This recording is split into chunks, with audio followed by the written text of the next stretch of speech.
కర్ణుడి జీవితాన్ని పరిశీలించేటప్పుడు ఎక్కడికి ఏ సందర్భంలో ఎక్కడి వరకు అక్కడ వరకే పరిశీలన చేయాలి. అంతేకాని తొందరపడిపోయి ఆ తర్వాత ఎప్పుడో ద్రౌపదీ వస్త్రాపహరణంలో కర్ణుడు చేసినవి అవన్నీ ఇప్పుడే దృష్టిలో పెట్టుకుని తీర్పు చెప్పద్దు. ఇప్పుడే మొట్టమొదటిసారి జీవితంలో భారతం చదువుకుంటున్నాం, భారతం వింటున్నాం అనుకుని ఆలోచన చెయ్యి. ఆ తర్వాత కథ ఏమిటో మనకి తెలియదు, ఇప్పుడే వింటున్నాం మనం భారతం అనుకుని వినండి, అనుకుని చదవండి. మీరు ఆ పిల్లవాడిని ఏమైనా తప్పట్టగలరా? ఎలా తప్పడతారు? ఆ తల్లి వదిలేద్దాం అనుకుంటోంది, పోనీ తండ్రి ఏమైనా చేరదీశాడా? నన్ను మన్నించుగాక సూర్యుడు, ఆయన ఏమీ చేరదీయలేదు. నా బిడ్డ నువ్వు వదిలేస్తే నీ పెంచుతా అని ఆయన అలా. ఆవిడ నా కొడుకని చెప్పలేదు, అందుకని నేను ఇంటికి తీసుకెళ్ళను, నేను వీడిని పెంచను, నేను వదిలిపెట్టేస్తాననుకుంది. ఈమె మనసులో భావాన్ని గ్రహించాడు సూర్యుడు. గ్రహించి దొరికినవాడు బిడ్డన్ని పెంచడానికి కొంత ఆధారం కూడా కల్పించాలి కదూ. అందుకని ఆయన ఏం చేశాడంటే గంగానదిలోనే ఒక గొప్ప మంజూష, ఒక పెట్టి కొట్టుకొచ్చింది. ఆ పెట్టి పట్టుకుని విప్పి చూసింది కుంతీదేవి. అందులో బంగారము, అమూల్యమైనటువంటి రత్నములు ఇవన్నీ కూడా పెట్టెలో ఉన్నాయి. ఇప్పుడు ఆ పిల్లాన్ని వదిలేయాలి. అది అంత తేలికేం కాదు కుంతీదేవికి. వదిలేయడం ఒక బాధ, వదిలేశానన్న బాధ గుర్తొచ్చినప్పుడల్లా కాలుస్తుంది చెట్టు తొర్రలో మంట. ఆ పిల్లాడి కంటి ముందు కనపడి చెప్పలేకపోతే నా కొడుకని అప్పుడెంత బాధ. ఆ కొడుకే తన కొడుకులకు ఎదురుస్తే అప్పుడెంత బాధ. అది ఆ పుండుని అలా కెలుకుతూనే ఉంది ఆవిడ జీవితాంతం. ఒకటే తప్పు, అది తప్పని చెప్పలేం, శాపల్యం. ఆమె ఏమి పాపం ఇతర రకమైనటువంటి భోగమును అపేక్షించి చేసిన దోషం కూడా కాదు. కానీ ఏ కోణంలో చేసినా, ఏ హృదయంతో చేసినా అది మాత్రం కన్యాగర్భమైంది. అది శాపం ఎవరికైంది అంటే ఒక రకంగా కుంతీదేవికైంది, మానసికంగా చిత్తక్షోభ పొందింది. ఇంకొక రకంగా పాండవులకైంది. సొంత అన్నగారిని శత్రువర్గంలోకి వెళ్ళిపోయాడు. తెలిసా? వాళ్ళకి తెలియదు, కానీ ఎదురొచ్చాడు. ఆయనకి తెలిసింది, ఏమీ చేయలేకపోయాడు, వెనక్కి రాలేకపోయాడు. అప్పటికే దుర్యోధనుడికి మాట ఇచ్చేసాడు. ఆయన నలిగిపోయాడు. చిట్ట చివరికి చంపేశాక తెలిసింది మా అన్నయ్యని. ఎంత ఏడిచారు! ఒక్క పొరపాటు. కానీ కొన్ని కొన్ని పొరపాట్లు పర్వాలేదు, కాలంలో సర్దుకుంటాయి, మత్స పోతుంది. కొన్ని కొన్ని పొరపాట్లు జీవితంలో కాదు, యుగం దాటిపోయిన తర్వాత కూడా ప్రవచనాల్లో చెప్తారు, పుస్తకాల్లో ఉంటాయి. ఆ పొరపాట్ల జోలికి వెళ్ళవద్దు ఎవరైనా సరే. అది భారతం యొక్క సందేశం అని అనకుండా ఎలా సాధ్యమవుతుంది? మరి భారతం చదివాక. మహాభారతంలో కర్ణుని యొక్క వ్యక్తిత్వము అన్న విషయాన్ని పరిశీలనం చేస్తే ఆదిపర్వంలో కర్ణుని యొక్క జననాన్ని నన్నయ్య గారు తెలియచేశారు. అందులో అంటారు, యాదవ కుల విభుడగు శూరుడను నాతడు ఆత్మతనూజలయందు పెద్దదాని అంబుజముఖి ధవళాక్షి వసుదేవు చెలియలి పృథా అను చెలువ ప్రీతి తన మేనయత్త నందనుడు అపుత్రకుడైన ఆ కుంతిభోజన కర్ధితోడ కూతుగానిచ్చిన కోమలియాతని ఇంట తానుండి అనేక విప్రవరులకు అతిథిజనులకు అవారితముగా తండ్రి పనుపున ఇష్టాన్న దానమునర చేయుచున్న దుర్వాసుడన్ సిద్ధమౌని వచ్చే అతిథి అయి భోజన వాంఛ చేసి. మహాభారతాన్ని ఇంత పెద్ద మలుపు తిప్పడంలో కూడా దుర్వాసో మహర్షిదే ప్రధాన పాత్ర. యథార్థమునకు కుంతీదేవి జన్మించింది ఎక్కడ అంటే శూరుడు అనబడేటటువంటి ఒక మహానుభావుడికి కుమార్తెగా జన్మించింది. ఆయన కుమారుడే వసుదేవుడు. అందుకే ఆ శూరుని యొక్క వంశంలో వచ్చినటువంటి వసుదేవుని యొక్క చెల్లెలు, అందుకే కృష్ణ పరమాత్మకి మేనత్త అయింది. అటు వసుదేవుని యొక్క కుమారుడేగా మరి కృష్ణుడు అయినప్పుడు వసుదేవుని యొక్క చెల్లెలు కుంతీదేవి కృష్ణుడికి ఏమవుతుంది? తండ్రి గారి చెల్లెలు కాబట్టి మేనత్త అవుతుంది. కాబట్టి కుంతీదేవి యొక్క మొట్టమొదటి పేరు పృథ, తండ్రి పెట్టుకున్న పేరు పృథ. అటువంటి పృథ పెరిగింది మాత్రం కన్న తండ్రి దగ్గర పెరగలేదు. ఎందుకని అంటే అపుత్రకుడు, పిల్లలు లేనటువంటి వాడైనటువంటి కుంతిభోజుడు అనబడేటటువంటి రాజుకి ఈ పిల్లని దత్తతనిచ్చాడు శూరుడు. అలా ఇచ్చినటువంటి కారణం చేత ఈ కుంతీదేవి కుంతిభోజుడి దగ్గర పెరిగింది. కన్న తండ్రి పెట్టిన పేరు పృథ. కుంతిభోజుని యొక్క కుమార్తెగా పెరిగింది కాబట్టి ఆమెకి కుంతీదేవి అని పేరు వచ్చింది. ఆమె సహజముగా సద్గుణాలకి అలవాలు. ఆమె ఏదో కపటముతో కూడుకున్న నడవడి కలిగినదో, భోగముల యందు అపేక్ష కలిగినదో అని ఆదిపర్వంలో కనపడదు. ఆమె చాలా గొప్ప వ్యక్తిత్వం ఉన్న తల్లి. నిజంగా మహాభారతంలో కుంతిని పరిశీలనం చేస్తే కుంతీదేవి పాదాలకి నమస్కారం చేయకుండా ఉండలేం. ఎంత గొప్ప వ్యక్తిత్వమైనా ఒక్కొక్కసారి జీవితంలో చేసినటువంటి ఒక పెద్ద పొరపాటు కట్టి కుడిపేస్తుంది. అది జీవితాంతం కాల్చేస్తుంది మనిషిని. అది ఎలా కాలుస్తుంది అంటే పైకి చెప్పలేరు, లోపల అనుభవంలో వదిలిపెట్టలేరు. చెట్టు పైకి ఆకుపచ్చగా నవనవలాడుతూ కనపడుతూ ఉంటుంది, కొమ్మలు చక్కగా ఊగుతూ ఉంటాయి. కానీ చెట్టు తొర్రలో మంట ఒకటి బయలుదేరి మండుతోంది. చెట్టు తొర్రలో మంట మండుతుంటే ఆ చెట్టు ఎంత బాధపడుతూ ఉంటుందో దూరంగా నిలబడి చెట్టు కొమ్మలు ఒకటే చూస్తున్న వాడికి తెలియదబ్బా ఎంత పెద్ద చెట్టు, ఎంత బాగుందో, ఎన్ని పువ్వులు, ఎన్ని కాయలు, ఎన్ని కొమ్మలో అంటాడు. కానీ నిజానికి చెట్టు అంత సంతోషంగా లేదు, ఎందుకంటే దాని తొర్రలో అగ్ని కాలుతోంది. అలా కుంతీదేవి కూడా తప్పు చేసేటటువంటి స్వభావము కలిగినది కాదు, కానీ దేవతా వ్యూహము స్పష్టము. దేవతలు అటువంటి తల్లికి గొప్ప పరీక్షనే పెట్టారని చెప్పుకోవాలి. అందుకే ఆవిడికి సహజంగా బాల్యం నుంచి వచ్చినటువంటి గొప్ప గుణం ఏమిటంటే ఓర్పు. అది చిన్న పిల్లలకి ఉండడం అన్నది చాలా కష్టం. ఒక మహారాజు గారి ఇంట్లో అతిథులు వస్తే భోజనం పెట్టడానికి ఎవరిని పంపించాలి? ఇంట్లో ఉన్న పెద్దవాళ్ళని పంపిస్తారు. కానీ ఇంటికొచ్చిన వాళ్ళందరికీ అన్నం పెట్టడానికి కుంతిభోజుడు ఎవరిని పంపించాడు అంటే కుంతీదేవిని పంపించాడు. ఎందుకని అంటే ఆ అమ్మాయి చిన్నది, ఇంకా పెళ్లి కూడా కానటువంటి పిల్ల, కుమారి అయినా ఆమె అంత ప్రేమతో వచ్చినటువంటి అతిథులందరికీ భోజనం పెట్టి తండ్రికి గౌరవ మర్యాదలు తీసుకొచ్చింది. ఆమె దగ్గరికి ఒక రోజున దుర్వాసో మహర్షి ఆతిథ్యం కోసం వచ్చాడు, అంటే కుంతిభోజుడింటికి వచ్చాడు అని. దుర్వాసో మహర్షి యొక్క ఆగ్రహం ఎలా ఉంటుందో మీరు పూర్వం చూశారు. కృష్ణ భగవానుడంతటి వాడిని ఆయన విడిచిపెట్టలేదు. పాయసం వండి తెమ్మని కొద్దిగా తిని ఒళ్ళంతా పాయసం పుయ్యమని, నువ్వు నా అరికాల దగ్గర పాయసం సరిగ్గా పుయ్యలేదు, అందుకని నీకు అరికాలు దగ్గరే బాణం తగిలి అత్యంత ప్రమాదం ఏర్పడుతుంది అని చెప్పి శాపవాక్కు విడిచిపెట్టాడు.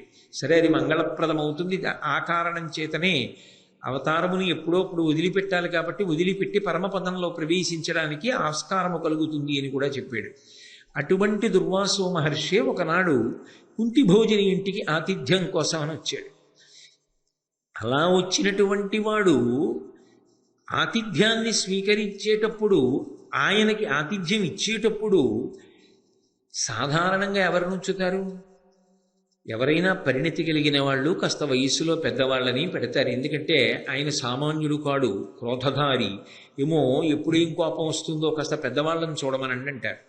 కానీ చిత్రం ఏమిటంటే కుంతీదేవే సపర్య చేసింది, కుంతీదేవే భోజనం పెట్టింది. అంటే వయసుతో సంబంధం లేకుండా ఆవిడ పరిణతి అటువంటిది.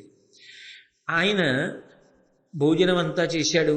కుంతీదేవి చేసిన సేవల చేత ఎంతో సంతోషాన్ని పొందాడు. ఒక పెళ్లి కాని పిల్లకి ఆ వరం అవసరమా అని మనం అనుకుంటామేమో, కానీ భారత కథా గమనానికి ఆ వరం ఎంతో అవసరమని త్రికాలవేది అయినటువంటి మహర్షి భావన చేసి ఉంటాడు. అందుకే ఆయన వెళ్ళిపోతూ ఒక వరం ఇచ్చాడు.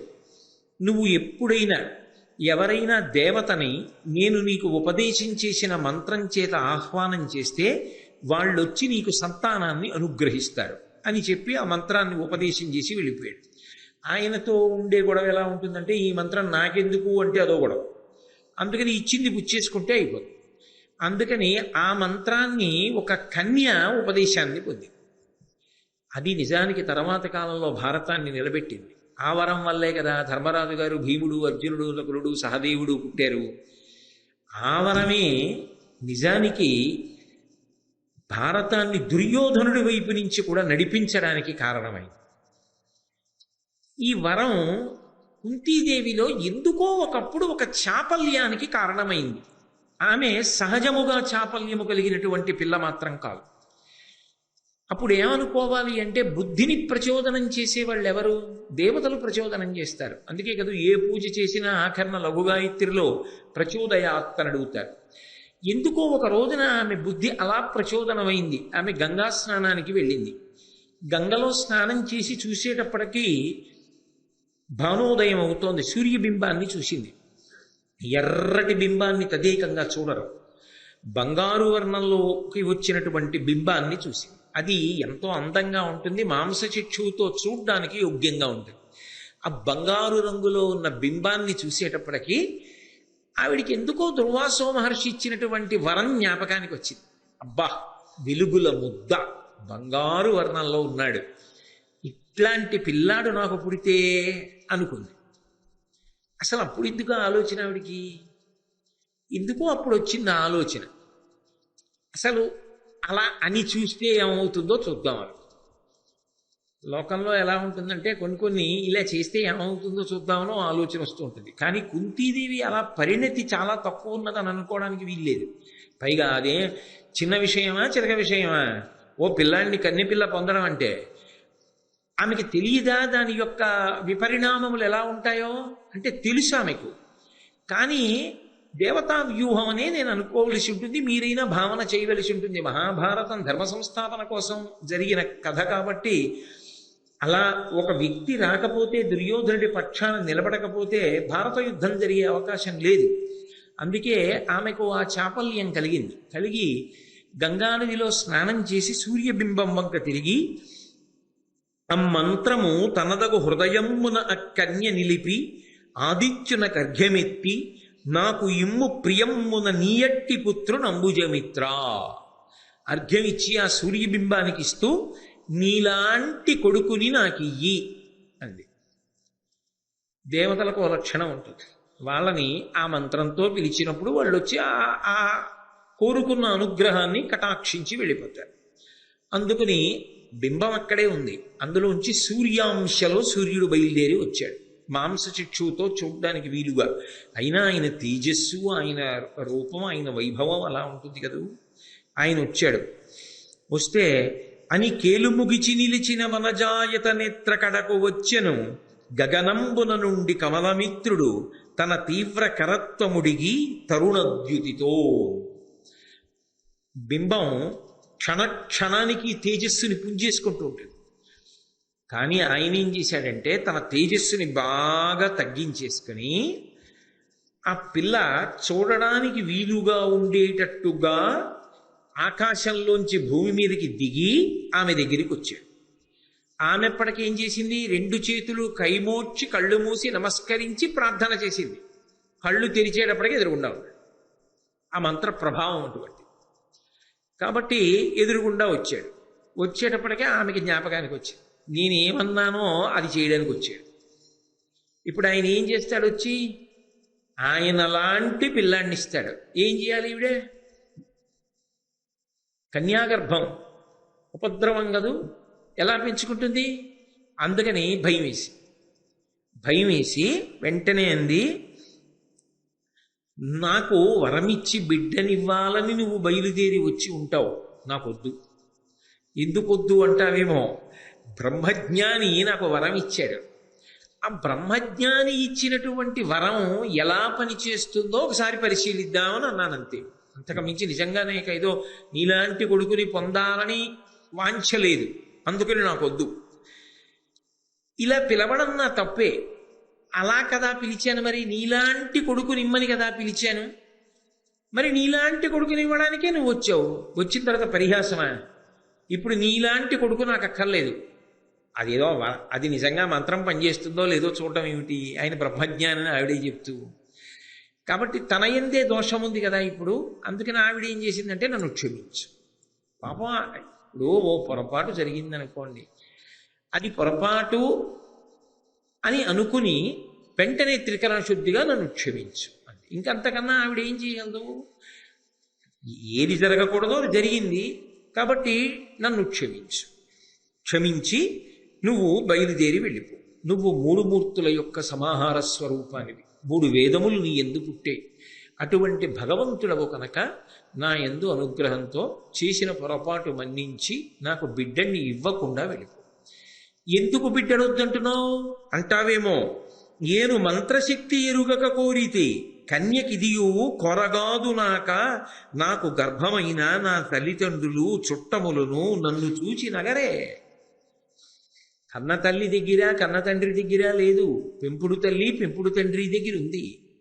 పోని వాళ్ళు ప్రేమగానే చూస్తున్నారు, కన్న తల్లిదండ్రుల్ని మరిపించిన వాళ్ళు అని అనుకున్నా ఓ సూర్య భగవానుడా, ఇప్పుడు నువ్వు నాకు బిడ్డనిస్తే అది కన్యాగర్భం. నేనిప్పుడు ఆ పిల్లవాడిని ఎత్తుకు తిరుగుతుంటే నా తల్లిదండ్రులు ఏమంటారు, చుట్టాలు ఏమంటారు, సమాజం ఏమంటుంది, నేను ఏమని చెప్పాలి వాళ్ళందరికీ జవాబు? కాబట్టి నాకు వద్దు, దయచేసి నేను అడిగిన దానిని మన్నించి నువ్వు నాకు బిడ్డన్ని ఇవ్వకుండా క్షమించి వెళ్ళు. ఆయన అన్నాడు, అలా కుదరదు, మాకు కొన్ని నియమాలు ఉంటాయి. నువ్వు ఒక మంత్రంతో ఒక సంకల్పం చేసి పిలిచావు, నేను వచ్చాను, దర్శనమిచ్చాను. ఇచ్చిన తరువాత నువ్వు దేని కొరకు అపేక్షించి మంత్రాన్ని జపం చేసి నన్ను పిలిచావో అది నీకు నేను ఇచ్చి వెళ్ళిపోవాలి. మహాభారతం ఆది పర్వం ప్రకారం నేను ఈ మాట ఒకటికి 2-3 మాటలు ఎందుకంటున్నానంటే, కర్ణజననం అదే మహాభారతంలో కొద్ది మార్పులతో కనపడుతుంది. మళ్ళీ ఆరణ్య పర్వంలో ఒకసారి, ఉద్యోగ పర్వంలో ఒకసారి అలా మార్పు చెంది కనపడుతుంది. అందుకని నేను ఆది పర్వం అని నొక్కి చెప్పడానికి, అలా ఎందుకు కనపడుతుంది అన్నది మళ్ళీ వేరు విశేషం. ఇప్పుడు దాని దోలికి నేను వెళ్ళదలుచుకోలేదు. ఆది పర్వం ప్రకారం అయితే సూర్య భగవానుడు అన్నాడు, సరే ఇప్పుడు నీకున్న బాధ ఏమిటి? నేను నీకు బిడ్డన్ని ఇస్తే కన్యాగర్భం అని బెంగ, కాబట్టి సద్యోగర్భంలో నీకు సంతానం ఇస్తా అంటే ఉత్తర క్షణం నీకు కుమారుడు జన్మిస్తాడు. దానికోసం నువ్వు గర్భధారణ చేయవలసిన అవసరం ఉండదు. వనపర్వం ప్రకారం అయితే 10 నెలలు మోసింది కన్నుండి. కాబట్టి నీ కన్యాత్వము చెడదు. భవిష్యత్తు యందు నువ్వు వేరొకరికి ఇల్లాలి అయినప్పుడు నేను మోసగించానన్న భావన నువ్వు పొందక్కర్లేదు. నీ కన్యాత్వం చెడకుండా నీకు వరమిస్తున్నాను. సంతానమును కటాక్షించి దేవతలుగా నేను పాటించవలసిన నియమాన్ని నేను పాటిస్తాను. నీకు ఇబ్బంది కలగకుండా నేను ఎంతవరకు అనుగ్రహం చెయ్యగలనో నీ కష్టాన్ని దృష్టిలో పెట్టుకుని అంతవరకు అనుగ్రహం చేయగలను తప్ప ఈ రెండిటికి దాటి నన్ను పిలిచిన తరువాత, మంత్రజపం చేసిన తరువాత, ఒక కోరిక వెల్లడించిన తరువాత నీకు బిడ్డనివ్వకుండా వెళ్ళిపోవడం సాధ్యం కాదు. ఎందుకంటే ఎవరి ధర్మాన్ని వాళ్ళు పాటించాలి అని సద్యోగర్భమునందు ఒక బిడ్డనిచ్చాడు. ఆమె ఆ పిల్లవాడిని చూసుకో. ఆ పిల్లవాడు సలలితమైన పుట్టుకవచంబు నిసర్గజమైన కుండలంబుల యుగళంబు నొప్పగా సుపుత్రుడు కర్ణుడు పుట్టే సూర్యమండలమొక భూతలంబున బెడంగయి దీప్తి సహస్రకంబుతో వెలుగెడునా నిజజ్యుతి సవిస్తరలీల వెలుంగుచుండగన్. నిజంగా ఇదే వివాహం అయిపోయిన తరువాత ఇలాంటి కొడుకు పుట్టుంటే భారతదేశం అంతటా ఎంత ఉత్సవం జరిగి ఉండేదో. కుంతీదేవి అటువంటి కొడుకుని కంటే ఆ తండ్రి ఎంత ఆనందపడిపోయి ఉండేవాడో, ఇంతటి తేజోమూర్తి నాకు కొడుకుగా పుట్టాడని. ఆ పుట్టినవాడి జీవితం ఎంత భద్రమైన రీతిలో, ఎంత గొప్పగా వర్ధిల్లి ఉండేదో. ఇందులో ఎవరిది తప్పని నిర్ణయం చేయగలరు? దుర్వాసో మహర్షి వరం ఇవ్వడం తప్పంటారా? భారతం ఎలా నడుస్తుంది? అంత పరిణితి కలిగిన పిల్ల కుంతీదేవి అడగడం తప్పంటారా? వచ్చిన సూర్య భగవానుడు ధర్మం పాటించడం తప్పంటారా? అప్పటికీ సద్యోగర్భంలో బిడ్డనిచ్చి వెళ్ళడం తప్పంటారా? అయినా తన మర్యాదని దృష్టిలో పెట్టుకుని ఆ పిల్లాన్ని ఏం చెయ్యాలో అర్థం కాక విస్తుపోవడం కుంతీదేవి ఎళ్ళ తప్పంటారా? అసలు తప్పు చెప్పడం మనకెంతవరకు సాధ్యం అవుతుంది ఆ విషయంలో? ఎవరి ఏమీ చెప్పలేనంత పెద్ద పీఠముడి, ఎవరు ఏం చేసినా కని కుంతీదేవి వదిలేసినా, కనడానికి కారణమై సూర్యుడు వెళ్ళిపోయినా దాని వలన జీవితం పాడైపోయిన వాడు మాత్రం కర్ణుడు అన్నది నిస్సందేహమైనటువంటి విషయం. అప్పుడైనా ఇప్పుడైనా ఎప్పుడైనా అంతే. అటువంటి పరమ ప్రమాదకరమైన పనులు జరగకుండుగాక. అది భారతం యొక్క తీర్పంతే. కాబట్టి ఆ పుట్టిన పిల్లవాడు పుట్టు కవచంబు, వాడికి పుడుతూనే కవచం ఉంది. లోకంలో కవచం కట్టుకుంటాడు ఎవడైనా, ఆయనకి పుడుతూ కవచం ఉంది.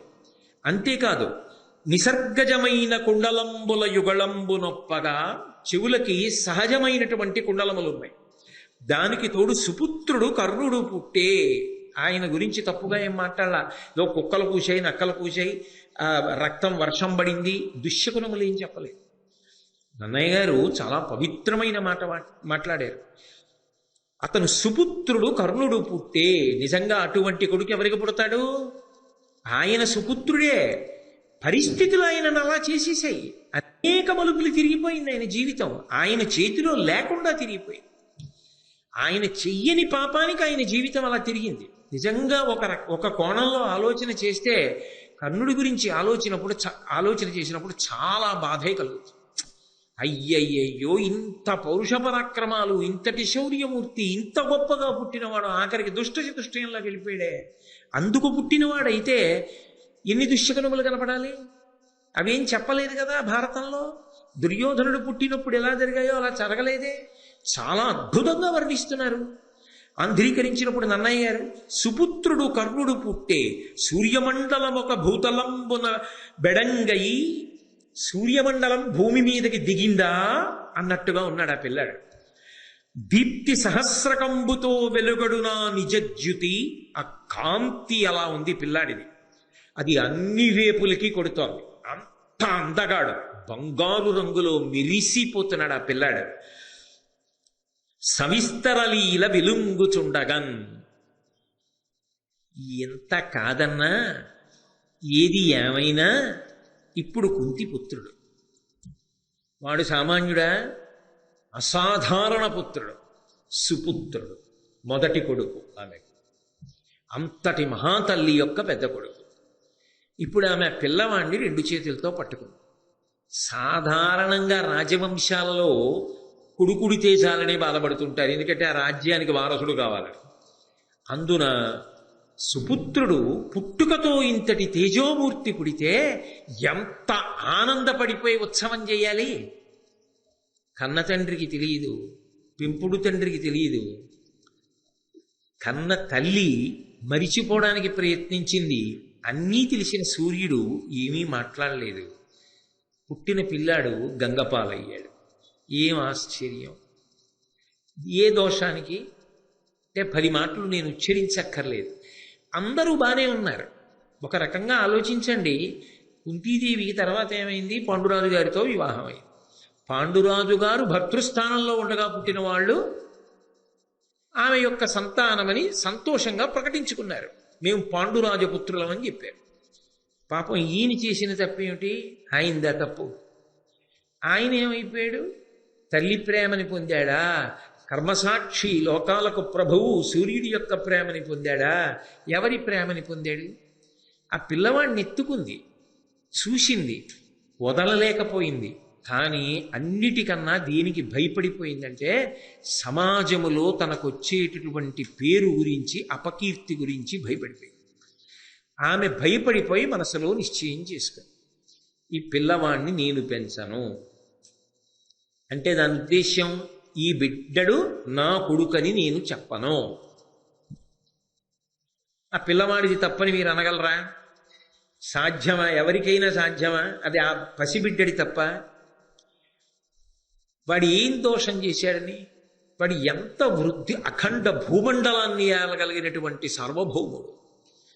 అంటే ముందే ఏదో తీర్పు చెప్పకండి. కర్ణుడి జీవితాన్ని పరిశీలించేటప్పుడు ఎక్కడికి ఏ సందర్భంలో ఎక్కడి వరకు అక్కడ వరకే పరిశీలన చేయండి. అంతేకాని తొందరపడిపోయి ఆ తర్వాత ఎప్పుడో ద్రౌపదీ వస్త్రాపహరణంలో కర్ణుడు చేసినవి అవన్నీ ఇప్పుడే దృష్టిలో పెట్టుకుని తీర్పు చెప్పద్దు. ఇప్పుడే మొట్టమొదటిసారి జీవితంలో భారతం చదువుకుంటున్నాం, భారతం వింటున్నాం అనుకుని ఆలోచన చెయ్యి. ఆ తర్వాత కథ ఏమిటో మనకి తెలియదు, ఇప్పుడే వింటున్నాం మనం భారతం అనుకుని వినండి, అనుకుని చదవండి. మీరు ఆ పిల్లవాడిని ఏమైనా తప్పట్టగలరా? ఎలా తప్పడతారు? ఆ తల్లి వదిలేద్దాం అనుకుంటోంది, పోనీ తండ్రి ఏమైనా చేరదీశాడా? నన్ను మన్నించుగాక సూర్యుడు, ఆయన ఏమీ చేరదీయలేదు. నా బిడ్డ నువ్వు వదిలేస్తే నీ పెంచుతా అని ఆయన అలా.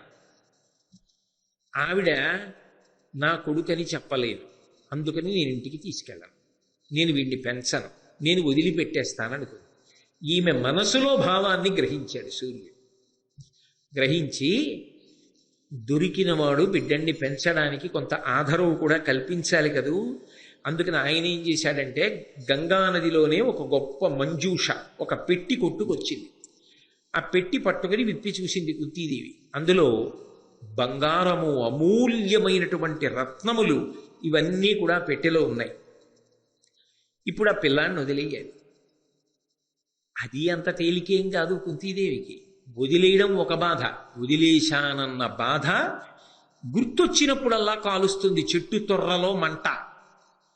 ఆ పిల్లాడి కంటి ముందు కనపడి చెప్పలేకపోతే నా కొడుకని అప్పుడెంత బాధ. ఆ కొడుకే తన కొడుకులకు ఎదురుస్తే అప్పుడెంత బాధ.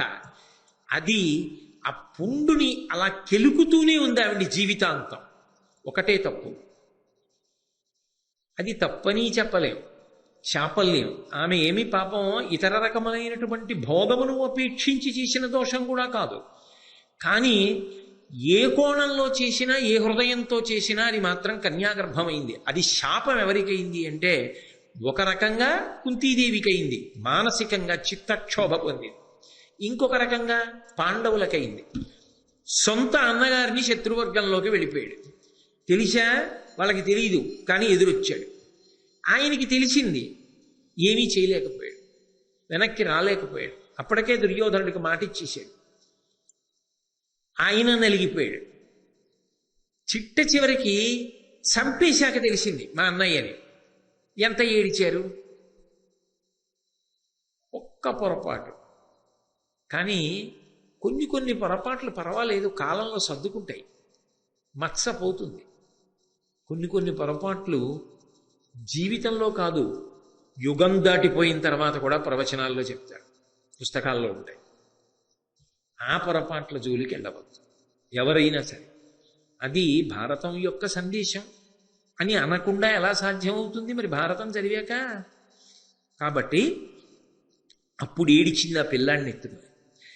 ఏల అమ్ముని నాకు ఇచ్చే ఈ మంత్రము, ఈ మంత్రశక్తియే నెరుగంగ వేడి, ఏల పుత్రకు గోరి ఎంతయు భక్తి నిన్ను తలంచితి ప్రీతి, ఇనుడును నాకు ఏల సద్యోగర్భమిచ్చే, కుమారుడేల అప్పుడు ఉదయించే, ఇంకెట్లు ఈ లోక పరివాదమే నుడిగింతు, ఇంతకు ఇంతయు ఎరుగరే జనులు. అసలు వచ్చిన వాళ్ళందరికీ నేను భోజనం పెట్టడం ఏమిటి?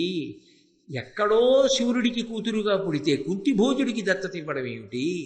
దుర్వాసో మహర్షి రావడం ఏమిటి? సంతోషించడం ఏమిటి?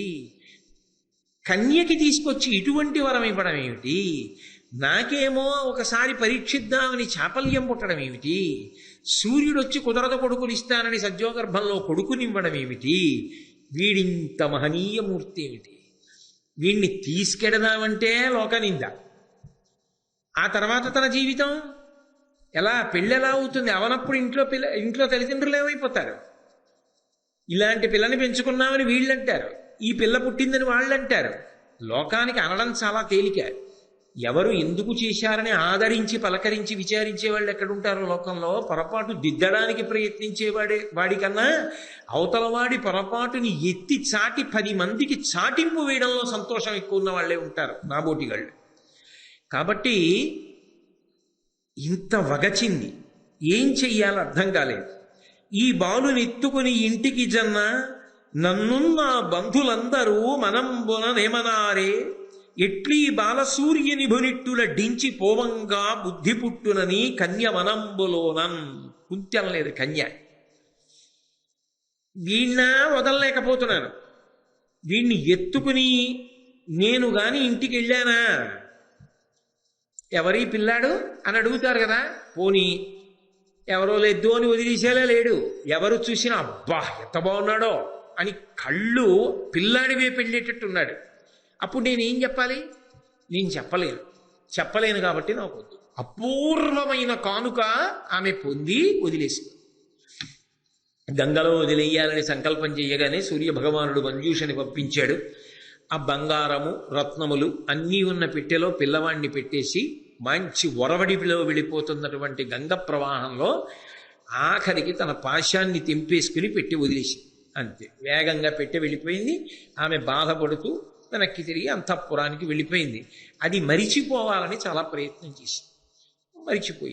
మరిచిపోయింది. ఆమె ఎందు కన్యాత్మనకు భంగం లేకుండా సూర్య భగవానుడు వరం ఇచ్చాడు కాబట్టి తర్వాత పాండురాజు గారికి భార్య అయింది. ఆమె సంతోషంలో ఉంది. అదంతా మీరు మహాభారతంలో కుంతి అన్న విషయంలో విన్నారు. ఇప్పుడు మనకి ప్రధానుడు ఎవరు అంటే కర్ణుడి గురించి పరిశీలన చేయడం.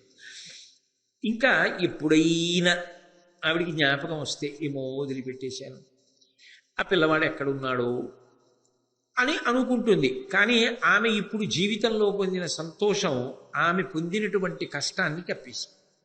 అందుకని ఆమె మరిచిపోయింది.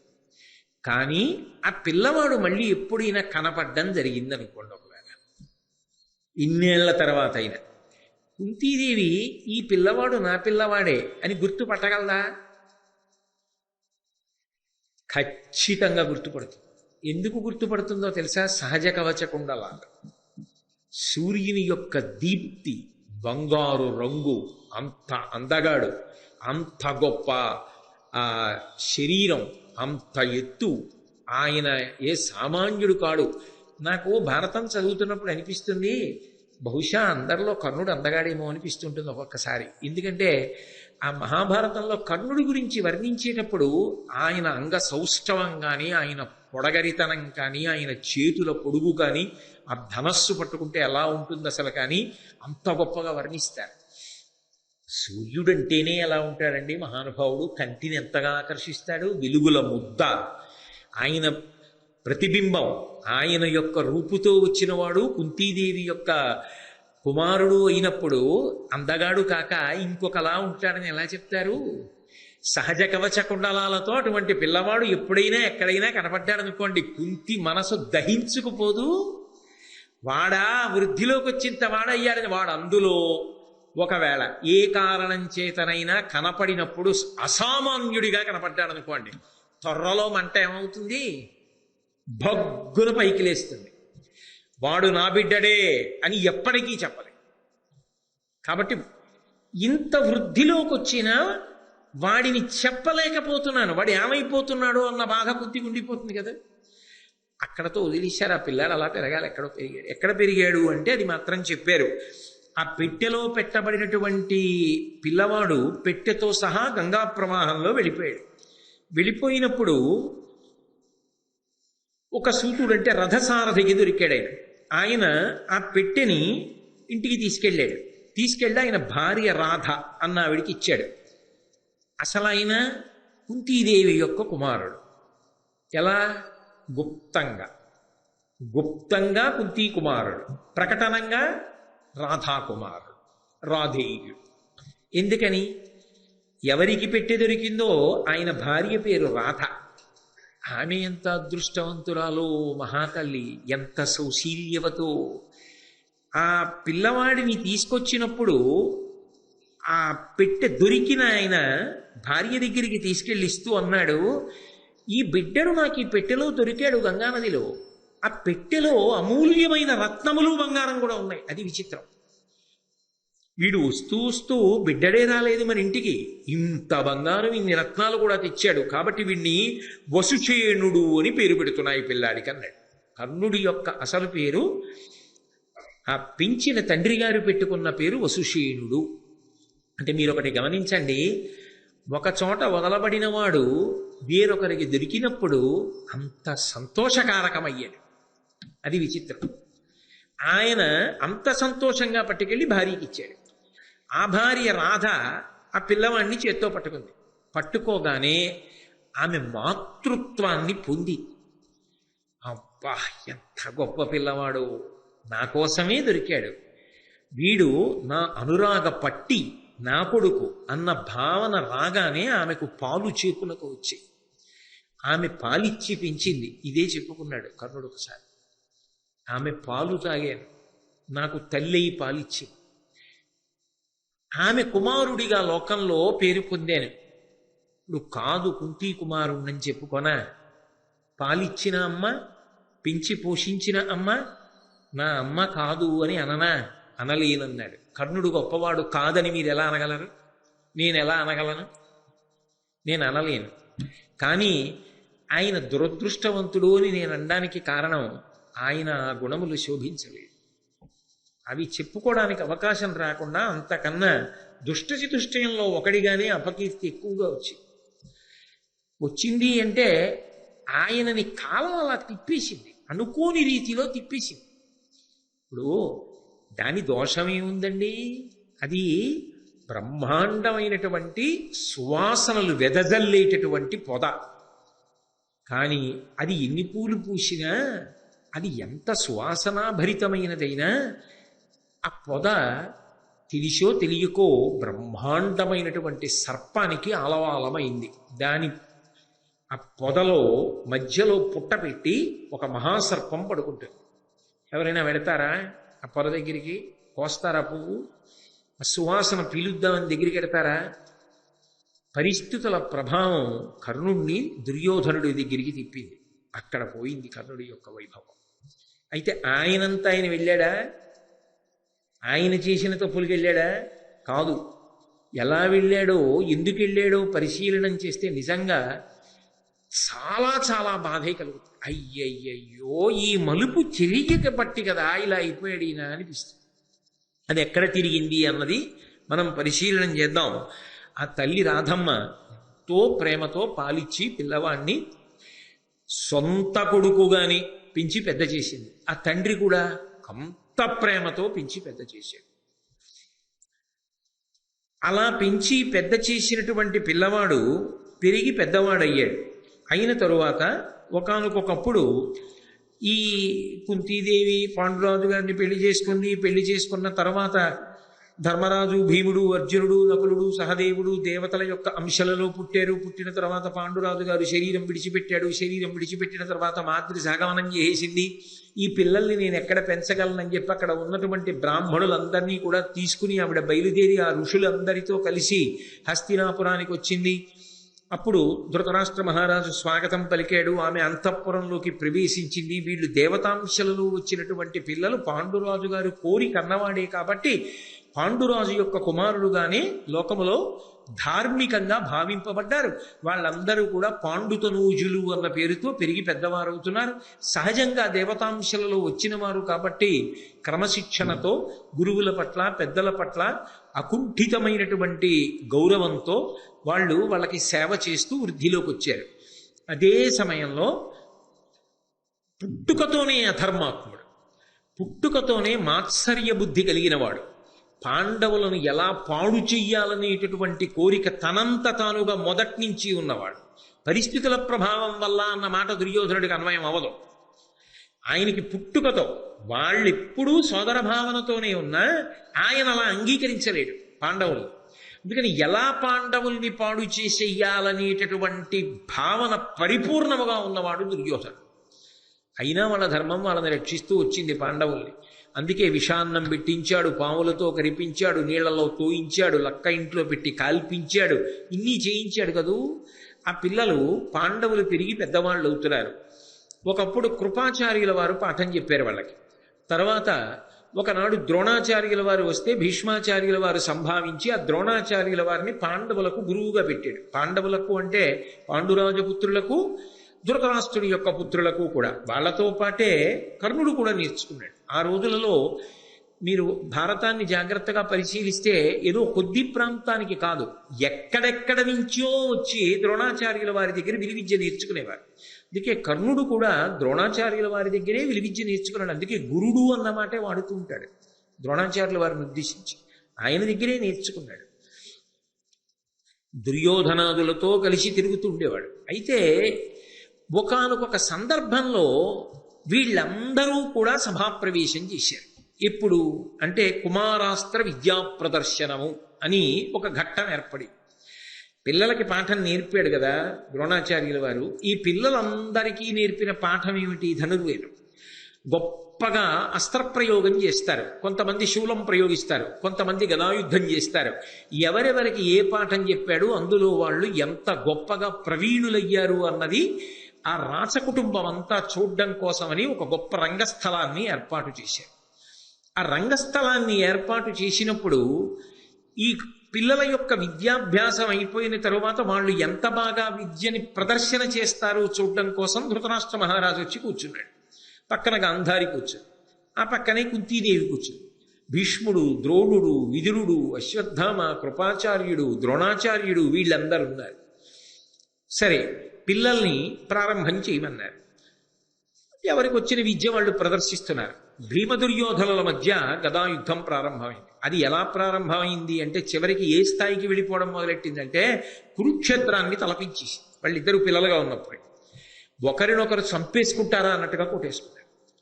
అప్పుడు మధ్యలోకి వెళ్ళి వాళ్ళిద్దరినీ కూడా విడిపించి, అశ్వత్థామ, ఇది కేవలంగా మీరు చదువుకున్న చదువుని చూపించడానికే తప్ప నిజంగా పౌరుష ప్రతాపాలతో చంపేసుకోవడానికా ఏమిటని విడదీసి వెనక్కి తీసుకొచ్చాడు. తరువాత అర్జునుడి యొక్క విలువిద్యా ప్రదర్శనం ప్రారంభమైంది. అర్జునుడు ఆ సభలోకి ప్రవేశిస్తున్నాడు. అక్కడే కుంతీదేవి కూడా కూర్చుని ఎంతో సంతోషంగా ఉంది. ఆవిడ భావనలో ఏముంటుంది? తన బిడ్డల్లో భీముడు గొప్ప గదాయుద్ధం చేస్తాడు, ధర్మరాజు గారు శూలం విసురుతాడు, ధనుర్బాణములు ప్రయోగిస్తాడు, అలాగే అర్జునుడు సకలాస్త్ర సంపన్నుడు. కాబట్టి ఇవన్నీ చూసుకుని తండ్రి లేని బిడ్డలు, ఆ తల్లి చూసుకుని ఆనందించాలి. అందులో మాదిరి కూడా లేదు. ఐదుగురి యొక్క వైభవాన్ని చూసి సంతోషిద్దామని కుత్తి కూడా కూర్చుంది. సుతుల విద్యా ప్రవీణత చూచువేట్క ఎంతయును సంతసంబున కుంతిదేవి రాజసన్నిధి గాంధార రాజపుత్రికలన నుండే ఉన్మీలిత నలిన నేత్ర. ఆ ధృతరాష్ట్ర గాంధారీదేవులతో కలిసి కుంతీదేవి కూడా కూర్చుని చూస్తోంది, సంతోషిస్తోంది. ఓ, నా పిల్లలన్నింటిలో పైచేయి, ఎంత బాగా విద్య నేర్చుకున్నారు, ఎంత బాగా విద్యని ప్రదర్శనం చేస్తున్నారని ఆవిడ ఎంతో ఆనందంతో ఆ అస్త్ర ప్రదర్శనాన్నంతటినీ కూడా పరిశీలనం చేస్తోంది. ఆ పరిశీలనం చేస్తుండగా అర్జునుడు సభాప్రవేశం చేశాడు. వెంటనే చూస్తున్న వాళ్ళందరూ కూడా సభికులలో పెద్ద ఎత్తున మాటలు వినపడ్డాయి. వీడే కృతహస్తుడఖిలాస్త్ర విద్యలందు, వీడే అగ్రగణ్యుడు ధర్మవిధులలో, వీడే భరతవంశం బెల్ల వెలుగా కుంతి కడుపు చల్లగా పుట్టిన ఘనభుజుండు. వాళ్ళందరూ ఏమంటున్నారంటే, వీడే కృతహస్తుడఖిలాస్త్ర విద్యలందు, అస్త్ర విద్యలలో తిరుగులేనటువంటి మేటి ఈయనే, ఈ అర్జునుడే. వీడే అగ్రగణ్యుడు ధర్మవిధులలో, ధర్మం తెలిసిన వాళ్ళల్లో అగ్రగణ్యుడు ఈ అర్జునుడు.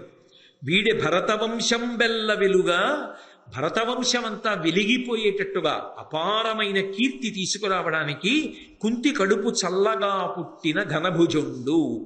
ఆయన బాణములు వేస్తాడు కాబట్టి మంచి ఎత్తైన భుజములు కలిగినవాడు. అదిగో ఆ ఘనమైన భుజములు కలిగినటువంటి అర్జునుడు, అదిగో ఆయనే ఆయనే ఆయనే అని చెప్పుకుంటూ ఉండగా అర్జునుడు సభాప్రవేశం చేశాడు. ఇంకా భీముడి విషయంలో భీముడితో సమానంగా దుర్యోధనుడు కదా యుద్ధం చేస్తాడు అన్న ప్రతీతి ఉంది. అర్జునుడి విషయంలో ఆ రోజుల్లో అర్జునుడితో సమానంగా బాణప్రయోగం చేసేవాడు ఉంటాడని ఎవరికీ నమ్మకం లేదు. ద్రోణాచార్యుల వారు కూడా ఏమంటాడంటే, నా శిష్యులలో కల్లా చాలా గొప్పవాడు అంటుంటాడు అర్జునుడిని. కాబట్టి ఆ అర్జునుడు వస్తున్నాడు సభలోకి అనేటప్పటికీ కుంతీదేవి పొంగిపోయింది.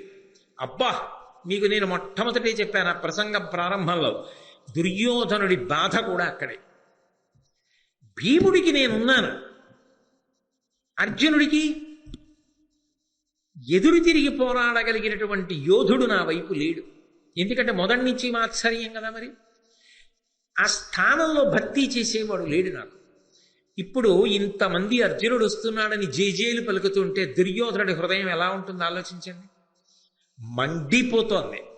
అవతల కుంతీదేవి పొంగిపోతోంది. ధృతరాష్ట్రుడు బయటపడాడు. చూడ్డానికి ఏం లేదుగా, తర్వాత తెలుసుకుంటాడు ఏమవుతోంది. కాబట్టి ఆ కుంతి ఎంతో సంతోషంగా ఉంది. అర్జునుడు సభాప్రవేశం చేశాడు. అస్త్ర విద్యా ప్రదర్శనం చేయమన్నాడు. ద్రోణాచార్యుల వారు. ఆగ్నేయ శరమున అతి భీకరాగ్నియు వారుణాస్త్రమున దుర్వారజలము అనిలబాణంబున అధికానిలంబును మేఘాస్త్రమున మహామేఘచయము పుట్టించు మరియును భూమి బాణంబున భూ ప్రవిష్టుండగు భూరి ఘోర శైల బాణంబున శైలరూపము దాల్చు వీరుడు అదృశ్యాస్త్ర విద్య పేర్మిత నదృశ్యదేహుండగు తక్షణంబా హ్రస్వుడగు దీర్ఘుడగు సూక్ష్ముడగు రయంబుతోట రథ మధ్య గతుడగు దుర్గతుండు అగు మహీతల గతుడగు అద్భుతముగా. అర్జునుడు ఎన్ని అస్త్రములను ప్రయోగించాడు అంటే చూసేవాళ్ళందరూ ఆశ్చర్యపోయేటట్టుగా వారుణాస్త్రాన్ని ప్రయోగించి అద్భుతమైనటువంటి పెద్ద నీటిధారలు పడేటట్టుగా చేశాడు. అలాగే వాయువ్యాస్త్రాన్ని ప్రయోగించి గొప్ప గాలి పుట్టించాడు. మేఘాస్త్రాన్ని ప్రయోగించి పెద్ద మేఘమండలాన్ని సృష్టించాడు. భూమి బాణంబు భౌమ్యాస్త్రాన్ని ప్రయోగించి ఆయన భూమి యొక్క రూపాన్ని పొందాడు. అలాగే శైలాస్త్రాన్ని ప్రయోగించి పర్వత రూపం కింద మారిపోయాడు. అలాగే ఒకప్పుడు అదృశ్యాస్త్రాన్ని ప్రయోగించాడు, తాను కనపడకుండా పోయాడు అస్త్ర ప్రభావం చేత. ఒక్కొక్కసారి ఆయన ఒక్కొక్క అస్త్రాన్ని ప్రయోగించి ఒక్కొక్క మంత్రాన్ని ఆయన లోపల మననం చేసినప్పుడు పుట్టివాడైపోతాడు, పొడుగువాడైపోతాడు, లావుగా అయిపోతాడు, సన్నగా అయిపోతాడు. అకస్మాత్తుగా భూమి మీద కనపడతాడు, రథంలో కనపడతాడు, రథం నొగల మీద కనపడతాడు. ఇవన్నీ చూస్తే సభలో ఉన్న వాళ్ళందరికీ ఎంత ఆశ్చర్యంగా ఉంటుంది. ఆ పిల్లల్లో అర్జునుడు ఒక్కడే చెయ్యగలడు ఇలా. ద్రోణుడు కూడా అలా స్థానపట్టాడు. అందుకే ఎంత ఆనందపడిపోయి అందరూ కరతాళధ్వనులు చేస్తుంటే ద్రోణాచార్యుల వారు తెల్లగడ్డాన్నిలా ఓసారి నిమురుకుంటూ పరమానంద పడిపోతూ తన శిష్యుడు ఇంత గొప్పవాడైపోయాడని ఆనందపడిపోతుంటే, కుంతీదేవి కన్నుల ఆనంద భాష్పాలు కార్చేస్తుంటే, దుర్యోధనుడి కడుపు మండిపోతుంటే, అర్జునుడు ఇవన్నీ చేస్తుంటే ఎంత గొప్పగా ఉంటుంది, ఎంత రసరంజకంగా ఉంటుంది ఆ కుమారాస్త్ర విద్యా ప్రదర్శన. అప్పుడు వచ్చాడు అనుకోకుండా ఎవరు? కర్ణుడు. ఆయన సభలోకి వచ్చేటప్పటికీ ఆ రంగస్థలం మీదకి ఆయన్ని ఎవరు పిలవలేదు. మీరు ఇది బాగా గమనించాలి. ఎవ్వరూ పిలవలేదు. ఎవ్వరూ పిలవకపోయినా ఆయన వచ్చాడు. ఆ వచ్చిన వాడు ఎలా ఉన్నాడు అన్నది చెప్తున్నారు నన్నయ్య గారు. సాలప్రాంశు నిజోజ్వలత్కవచు శశ్వత్కుండలోద్భాసితును బాలార్క ప్రతిమున్ శరాసనధరున్ భద్దోగ్ర నిస్త్రంశు శౌర్యాలంకారం సువర్ణవర్ణు ఘను కర్ణాఖ్యున్ జగత్కర్ణ పూర్ణాలోలద్గుణు చూచి చూపరు ప్రభూతాశ్చర్యులై రచటన్. ఏమి సభాప్రవేశం చేయించారో కర్ణుడు. అర్జునుడి కన్నా అద్భుతంగా ప్రవేశపెట్టారు. అసలు శాబ్దికమైన ప్రత్యక్ష ప్రసారం కదండి. సాలప్రాంశు ఆ కర్ణుడు రంగస్థలం మీదకి నడిచొస్తుంటేట మద్ది చెట్టు, తెల్ల మద్ది చెట్టు నడిచొస్తుంటే అలా ఉంటుందో అలా ఉన్నట్టంటే అంతెత్తునుంటాడు. తెల్ల మద్ది చెట్టు శ్రీశైలానికి స్థలవృక్షం, మధ్యార్జునానికి భలే ఉంటుంది. ఎప్పుడైనా మీరు తెల్ల మద్ది చెట్టుని చూశారో లేదో నాకు తెలియదు. శ్రీశైలం వెళ్ళి మీరు చూడకపోయాడు, మీ అందరూ ప్రాజ్ఞులేదో అలా అంటానంతే. మీ అందరూ అనేక మార్లు చూసి చెప్తే నేను చూసినవాడు. తెల్ల మద్ది చెట్టుని చూడగానే విచిత్రంగా ఉంటుంది. పాలు పూసిన బెరడా అన్నట్టు ఉంటుంది. అంత తెల్లగా ఉంటుంది దాని కాండము అది. కాబట్టి అంటే దాని అర్థం ఏమిటి? తెల్ల మద్ది చెట్టులా ఉంటాడంటే తెల్ల మద్ది చెట్టు ఏదో తాటి చెట్టులా పెరగదది. గుండ్రంగా లావుగా అంతెత్తునుంటుంది. సన్నగా ఉండి అంత పొడుగ్గా ఉన్నా వీరత్వానికి అంత అందంగా ఉండదు. బాగా లావుగా ఉండి పొట్టిగా ఉన్నా అంత అందంగా ఉండదు. లావుగా ఉండి పొడుగ్గా ఉండి తగినంత చూడగానే అబ్బా స్ఫురద్రూపి, అంత తెల్లగా ఉండి అంతెత్తున తెల్ల మద్ది చెట్టు ఎలా ఉందో అలా ఉన్నాడన్నారు అంతే నన్నయ్య గారు. అటువంటి వాడు సాలప్రాంశు నిజోజ్వల కవచం. అందులో ఆయన శశ్వత్కుండలోద్భాసితం. తెలుపు మీద మెరుపు బాగా కనపడుతుంది, నలుపు మీద కూడా కనపడుతుంది. అందుకే కదా నీలతో ఇద మధ్యస్థ విద్యుల్లేకే భువాస్వర లక్ష్మీనారాయణలు వస్తుంటే అంత అందంగా ఉంటుంది. నల్లమబ్బు మీద మెరుపు తీగ అందమే. తెల్లటి వాడి ఒంటి మీద బంగారం కనపడదు, కానీ ఆ బంగారం కాంతులు కనపడతాయి బాగా. తెలుపు మీద పసుపు బంగారం యొక్క కాంతులు పడుతుంటే చాలా అందంగా ఉంది. ఓ ఉంగరం ఓ సన్న గొలుసో వేసుకుంటే ఎక్కడి నుంచి వస్తుందా మెరుపు అందులోంచి? ఆ బంగారం యొక్క మెరుపుని నిజానికి ఆయన ఒంటి తెలుపు కప్పేస్తుంది. ఆయన ఒంటి మీద వేసుకున్నాడో లేదో తెలియదు. కానీ ఆయన తెలుపు మీదకి ఆ కాంతి పడేంత బంగారం వేసుకున్నాడు అనుకోండి, భూషణములు కనపడతాయి. కర్ణుడి గొప్పతనం ఏమిటంటే అలా ఆయన వేసుకోక్కర్లేదు. ఆయన ఏవో మణులు హారాలు అక్కర్లేదు. ఆయనకి సహజంగా బంగారు కవచం ఉన్నది, బంగారు కుండలములు సహజంగా పుట్టుకతో ఉన్నాయి. ఇప్పుడు ఈ కాంతులు ఆ తెల్లటి ఒంటి మీద కొడుతున్నాయి. ఇప్పుడు నేను మీకు చెప్పా, భారతం అంతా తెలిసిన వారిగా ఆలోచించద్దు కాసేపు. ఇక్కడ వరకే మనం భారతం ఇప్పుడే మొదలుపెట్టాం, ఇవాళే చదువుతున్నాం అనుకోండి. కర్ణుడు ఎంత అందంగా ఉన్నాడు! కర్ణుడు అందగాడు కాదని మీరు ఎలా అనగలరు? చాలా అందగాడు. ఈ పద్యాలు చదువుతుంటే ఓసారి కర్ణుడిని చూస్తే బాగుండు అనిపించేంత అందగాడు. కాబట్టి నిజోజ్జికవచు శశ్వత్కుండలోద్భాసితున్ బాలార్క ప్రతిమున్. బాలసూర్య బింబం ఉంటుందే, పసుపచ్చటి రంగులోకి వస్తుంది. ఎరుపు రంగులో ఉన్న బింబాన్ని అసలు అది తదేకంగా చూసి నమస్కారం చేయరు. రుద్రాధ్యాయ వ్యాఖ్యానంలో చెప్తారు దాని గురించి. పసుపు వర్ణంలోకి తిరిగినటువంటి బింబం ఇంకా కంటితో చూడొచ్చు, కొద్దిసేపే చూడగలం. అది భలే మిరిసిపోతుంటుంది బంగారు వర్ణంలో. అలా ఉన్నాడు నాన్నగారి పోలిక. ఎక్కడికి పోతుంది? అందుకని బాలార్క ప్రతిమన్. మరి అటువంటి బాలార్కుణ్ణి చూసి కదా ఇలాంటి కొడుకు కావాలంది. అలాంటి కొడుకు అప్పుడే అలా ఉంటే ఇప్పుడు ఇంకెంత అందంగా ఉంటాడు, ఇంకెంత కాంతితో ఉంటాడు. అందుకని అక్కడ ఉన్న వాళ్ళందరూ ఎవరా పిల్లాడు ఎవరా పిల్లాడని చెప్పి, అర్జునుడు అంటే అందరికీ తెలుసు, ఈయన ఎవరో పాపం ఎవరికి తెలుసు. ఎంత జాలికరమైన విషయం అది నిజంగా. నిజానికి నేను భారతం చదువుకున్నప్పుడు నాకు అర్థమైనంత వరకు ఇంత అందగాడు ఎవడూ లేడు. కానీ ఆయన ఎవరో ఎవరికీ తెలియదు. ఆయన గుణముల గురించి కొంతమందికి తెలుసు. కాబట్టి శరాసనధరు చేతిలో బ్రహ్మాండమైన కోదండాన్ని పట్టుకుని ఉన్నాడు. బద్ధోగ్రనిస్త్రంశు మొలకి వాడి కత్తి ఒకటి కట్టుకుని ఉన్నాడు. ఎక్కడికి పోతాయా పౌరుష ప్రతాపాలు? ఎక్కడికి పోతుందో ఆ పరాక్రమం? ఎక్కడికి పోతుందో ఆ శౌర్యం? ఎక్కడికి పోతుంది? కాబట్టి శౌర్యాలంకారు, శౌర్యమే అలంకారంగా కలిగినవాడు. సువర్ణవర్ణు, బంగారు రంగు కలిగినవాడు. నన్నయ్య గారికి తనివి తీరట్లా, ఎన్ని మాటలు వేసేస్తున్నారో. పద్యమంతా విశేషణాలే కర్ణుడు కనపడేటప్పటికే. సువర్ణవర్ణు, ఘను, గొప్పవాడు, అంతెత్తునున్నవాడు. చూడండి, మనిషి బాగా స్ఫురద్రూప్ అనుకోండి, ఆయన్ని ఎలాగండి ఆయన గుర్తుపట్టడం ఏమిటి?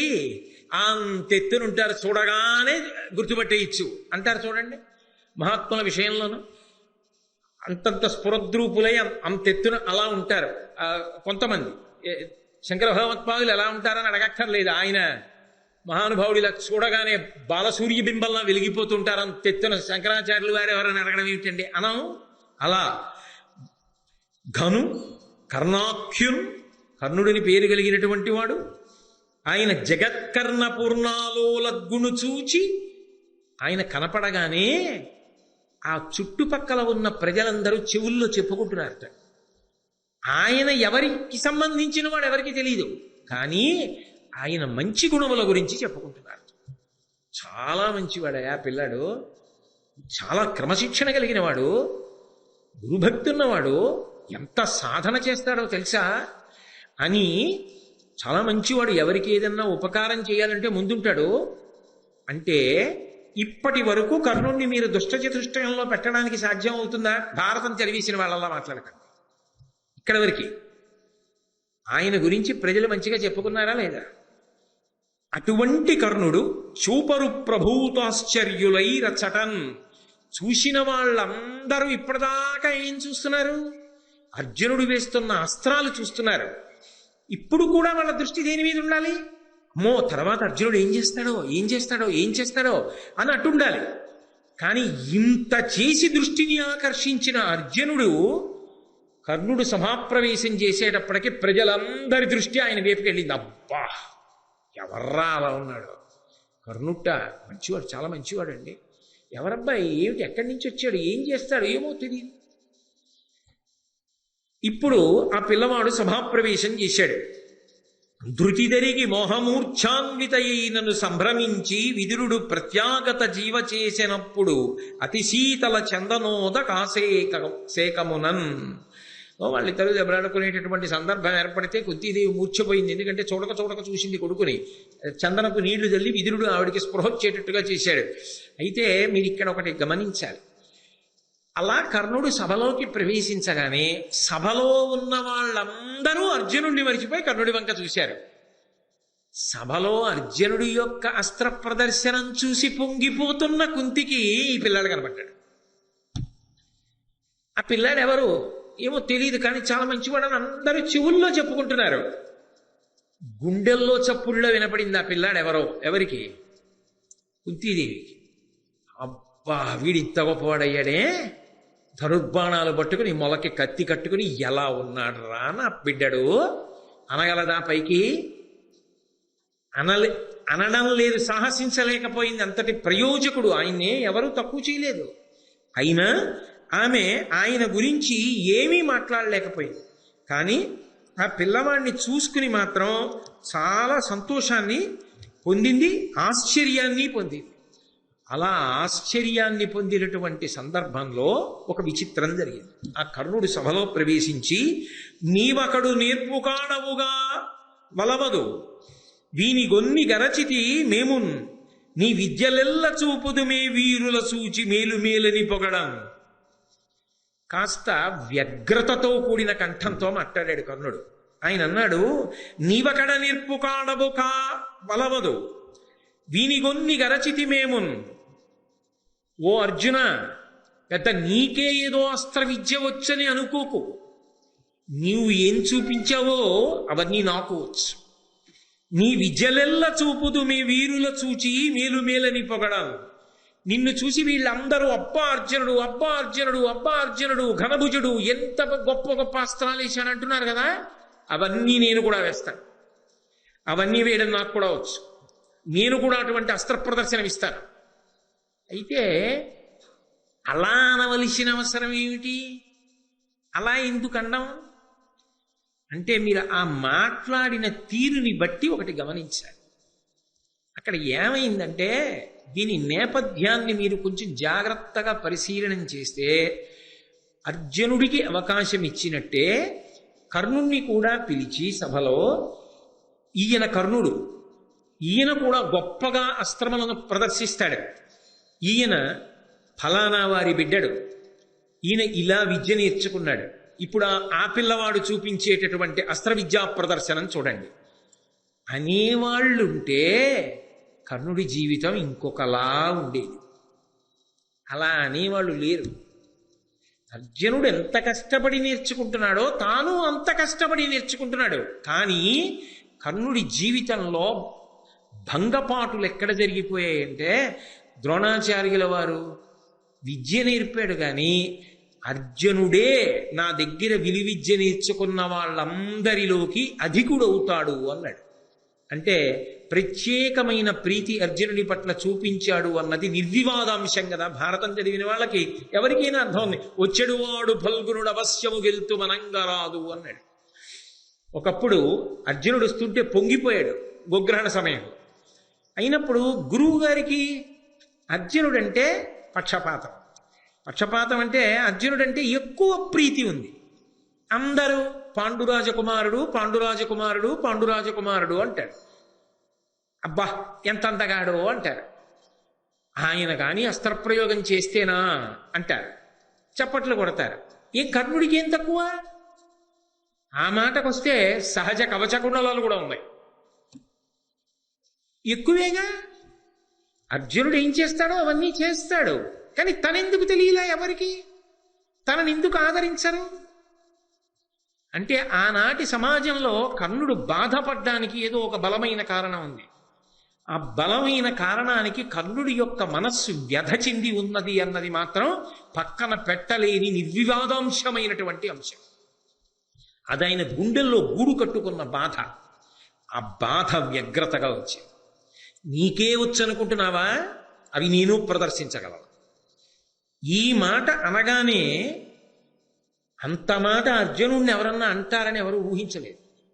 ఈ మాట ఏదో సణిగినట్టుగా కాదు, గొణిగినట్టుగా కాదు, ప్రకటనంగా అందరూ వినేటట్టుగా ఝంకారంతో మాట్లాడాడు. అంటే నాకు ఒక్క అవకాశం ఇవ్వండి, నేను ఎంతటి తేజోమూర్తినో ఎంత ప్రజ్ఞాశాలినో నిరూపణం చేస్తాను.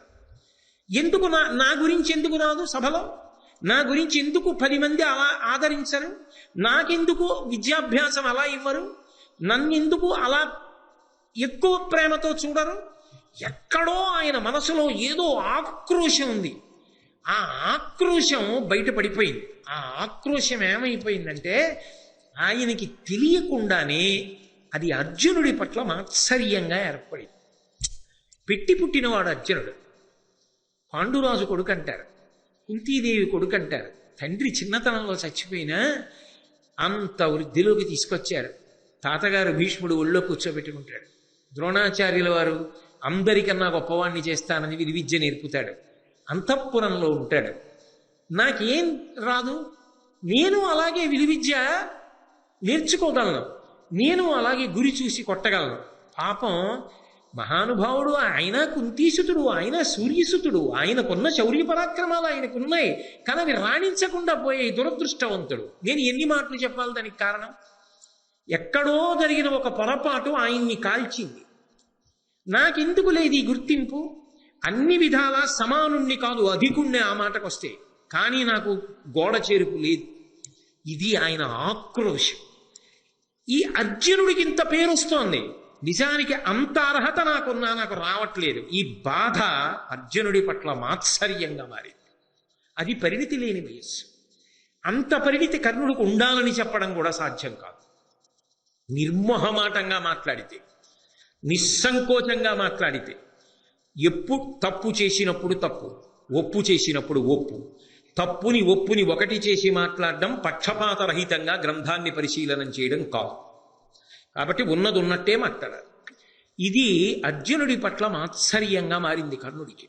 అందుకే నాకు కూడా ఒక అవకాశం ఇవ్వండి అని ఆయన ద్రోణున్నో కృపాచార్యుల వారినో ఎవరినో అడగలేదు.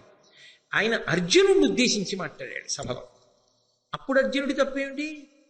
ఆయనకు అవకాశం ఇచ్చారు, ఆయన అస్త్ర విద్యా ప్రదర్శనం ఆయన చేశాడు, అంతవరకే కదా. కానీ అల్లో ఇంతమంది జేజేలు పలుకుతున్నారే సభలో, ఇంతమంది గొప్పవాడు, ఘనభుజుడు, పాండురాజకుమారుడు, కుంతీసుతుడు, అర్జునుడు ఇంత పొగుడుతున్నారు, ఇవి నీ చేయలేనా? అవలీలగా చేస్తారు. అన్నయ్య గారు మాట అన్నారు కూడా, ఇవన్నీ అవలీలగా చేశాడు కర్ణుడు అన్నారు. అంటే అర్జునుడి కన్నా ఎలా తక్కువ ఆ స్థాయిలో? తక్కువ అని చెప్పడం కుదరదు. కానీ మీరు ఒకటి ఆలోచించండి, మరి ఏ రకంగానూ తక్కువ కాకపోయినా ఆ అవకాశం రానప్పుడు, ఆ కీర్తి రానప్పుడు, ఆ ఆదరణ లోపించినప్పుడు, అటువంటి ప్రోత్సాహం లభించినప్పుడు ఆయన మనసు బాధపడితే అది ఎలా తప్పడతారు మీరు? సమర్థనీయమే, కానీ పరిణితి లేని స్థితి అర్జునుడి పట్ల మాత్సర్యంగా మారి ఇది పెట్టుబడైంది దుర్యోధనుడికి. వెంటనే అర్జునుడు చూశాడు. ఆయన అనుకున్నాడు, ఇక పూర్వం ద్రోణాచార్యుల వారి దగ్గర ఆయన విద్యాభ్యాసం చేస్తుండగా చూశాడు అర్జునుడు. అనినా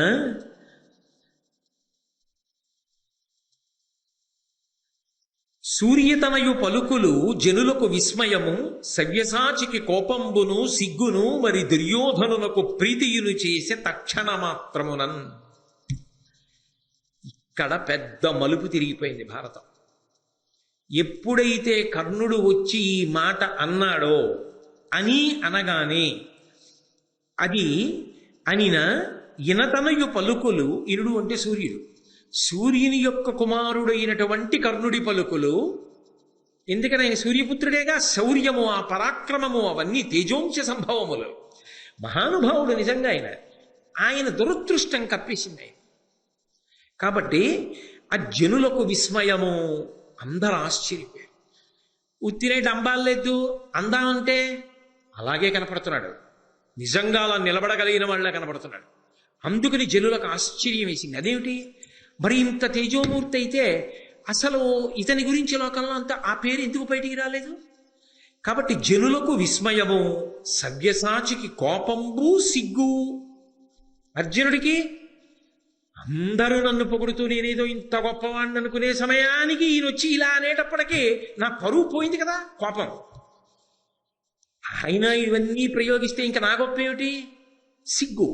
అంటే నీతో సమానుడు ఇంకొకడు ఉండగా, లేదా నీకన్నా అధికుడే ఉండగా నీకు ఇంత కీర్తి లోకం ఇవ్వడం అంగీకరించవలసిన విషయం కాదు.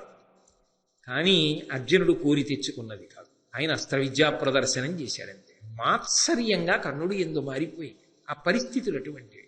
దానికి కర్ణుడిని తప్పు పట్టడానికి కూడా లేదు.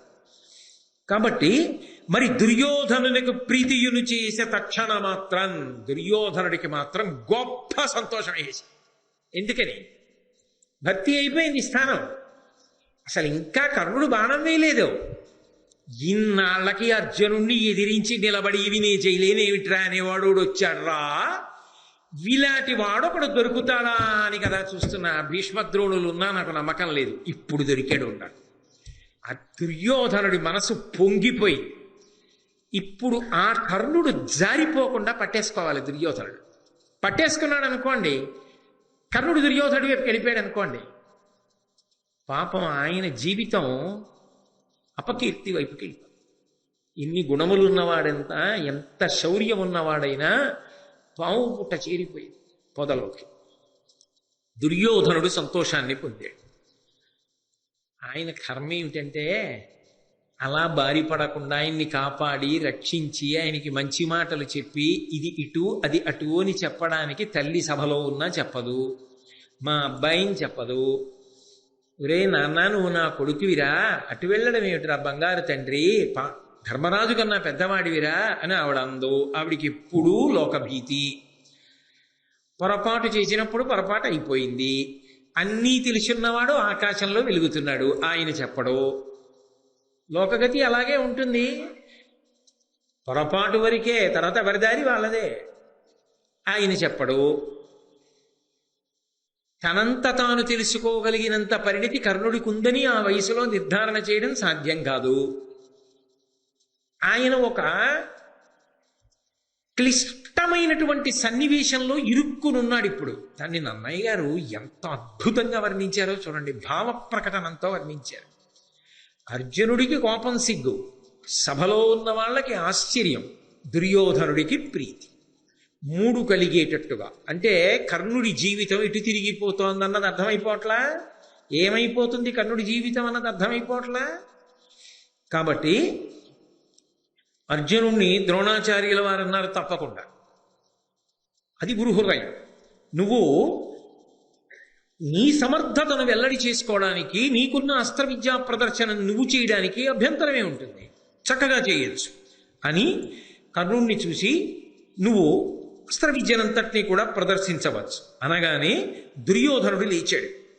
తమ్ముళ్లతో కలిసి గబగబా కర్ణుడి దగ్గరికి వచ్చాడు. ముందు కర్ణుణ్ణి గట్టిగా కౌగిలించుకున్నాడు. జారిపోకూడదు. తాను ముందు ఆయన్ని తన వైపుకి తెచ్చేసుకోవాలి. ఇంకా వేశాడా బాణం? వేయలేదు, అక్కర్లేదు.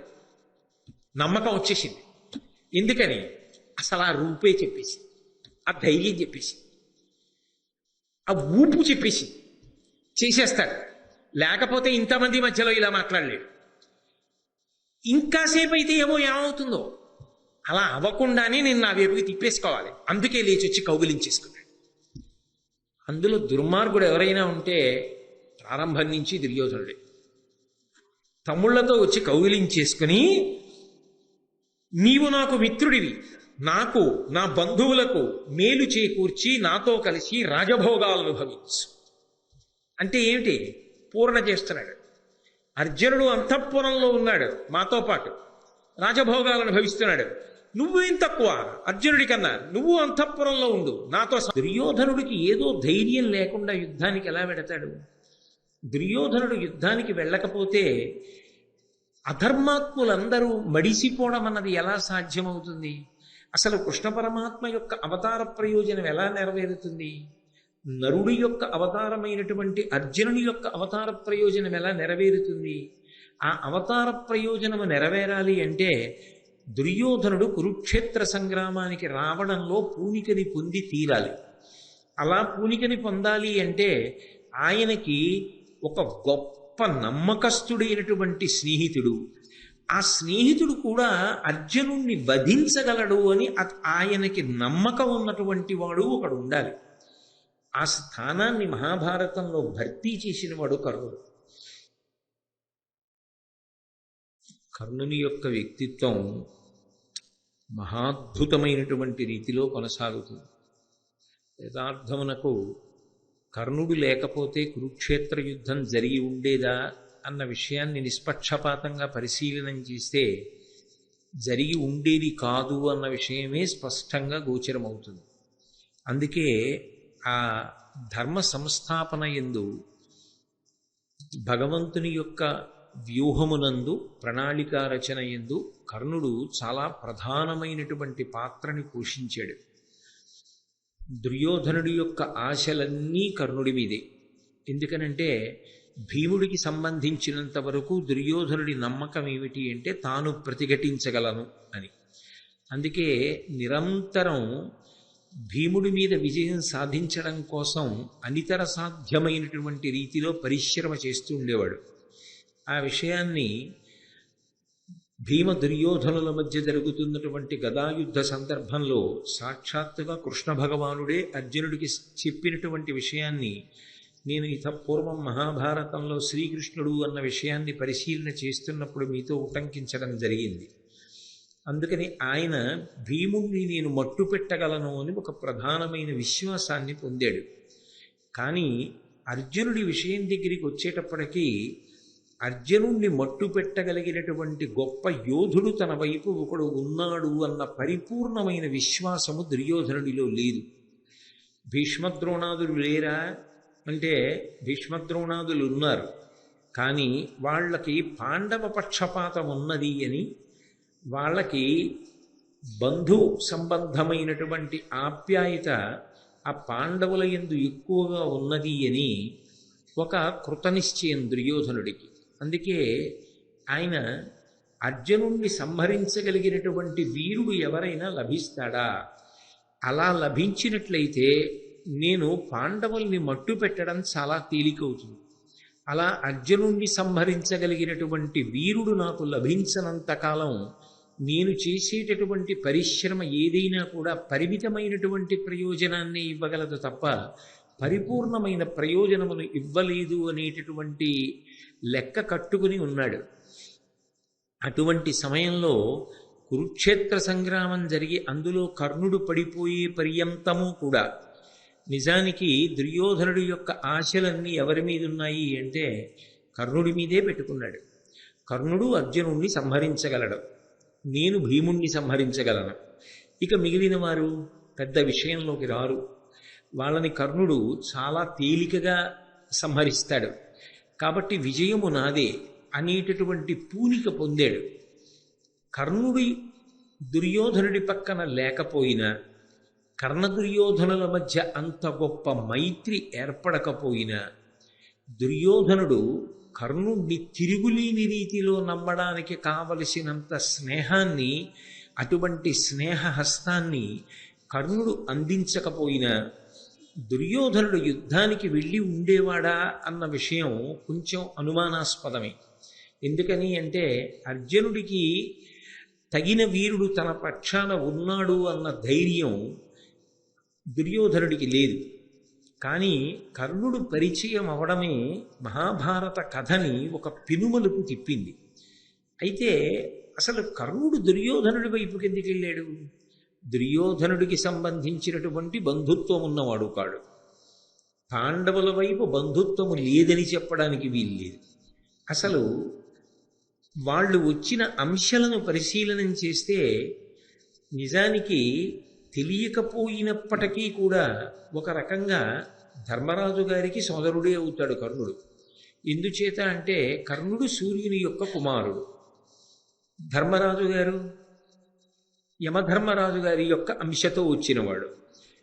యమధర్మరాజు గారు సూర్యుని యొక్క కుమారుడు, కర్ణుడు సూర్యుని యొక్క కుమారుడు. అప్పుడు ధర్మదేవత యొక్క అంశలో వచ్చినటువంటి ధర్మరాజు గారు సూర్యుని యొక్క కుమారుడైనటువంటి కర్ణుడు, వీళ్ళిద్దరూ అన్నదమ్ములే అవుతారు. అయినప్పుడు ఇద్దరి యందు తత్సంబంధమైనటువంటి తేజస్సు, తత్సంబంధమైనటువంటి అంశయే ప్రకాశిస్తున్నప్పుడు వాళ్ళ మనోభావనల మధ్య సమతౌల్యం ఉండాలి. కానీ కర్ణుడు కేవలము దుర్మార్గుడే అని నిర్ణయించడం కూడా సాధ్యం కాదు. ఎందుచేత అంటే మహాభారతాన్ని నిష్పక్షపాతంగా పరిశీలనం చేస్తే కర్ణుడు దుర్మార్గుడు అని చెప్పడం కన్నా కర్ణుడు విధి చేత వెక్కిరింపబడినవాడు, కర్ణుడు దురదృష్టవంతుడు అని చెప్పడానికే అవకాశం ఎక్కువ కనపడుతుంది. ఆ దురదృష్టం ఆయనని వరించి ఉండకపోతే, ఆయన అటువంటి ఇబ్బందులను పొంది ఉండకపోతే, ఆయన నిజానికి కురుక్షేత్రం జరిగిపోయిన తరువాత అఖండ భూమండలాన్ని పరిపాలించడానికి కావలసినటువంటి సమర్థతని పొందినవాడు, అర్హతని పొందినవాడు. ఆయన స్వయంగా కుంతీదేవి యొక్క కుమారుడు, పైగా సూర్యభగవానుని యొక్క పుత్రుడు. ఈ భూమి మీద సహజమైనటువంటి కవచకుండలాలతో ఉన్నవాడు కర్ణుడు వినా ఇంకొకడు కనపడడం. మహాతేజోమూర్తి, గొప్ప అందగాడు.